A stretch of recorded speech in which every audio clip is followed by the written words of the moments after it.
In this video, I will go over a few examples of how someone might invite the tremors, the neurogenic tremors that we look to access in TRE to specific muscles through light hands-on pressure.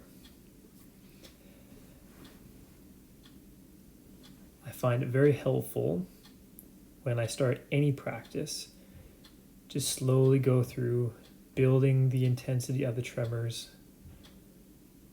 essentially creating a baseline. Now in this video, I didn't show going through the 7 exercises that are helpful to lead up to tremoring,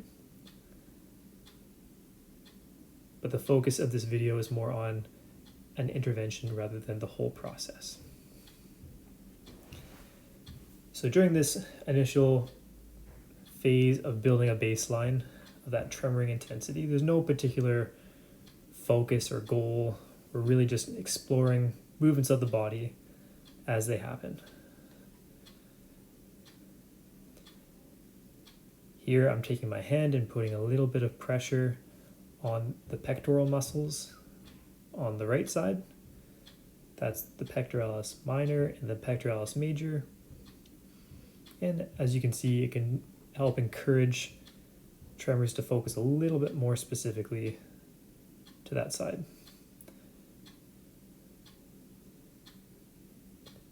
When we switch sides, the other pec even got activating a little bit before my finger pressure went on. But we can see that having one-sided pressure can encourage it to focus more on one side. This can be very helpful if you have noticed an asymmetry in your tremoring.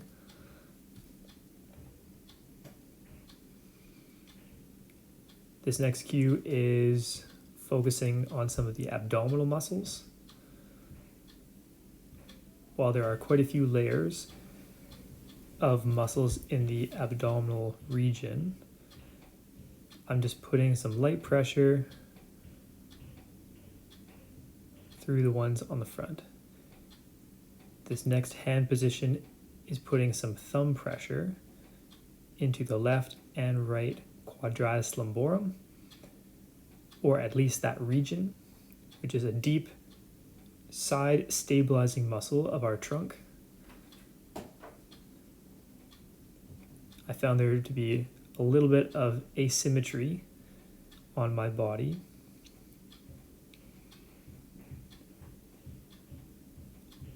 The left side seemed to be a little bit more focused on strong contractions compared to the right.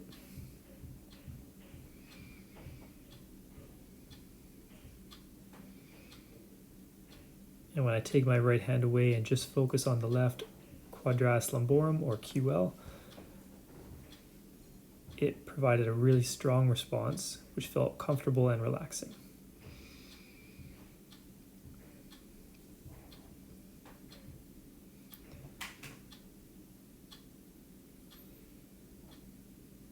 When we try these interventions or invitations, we don't have to do them the entire tremoring session.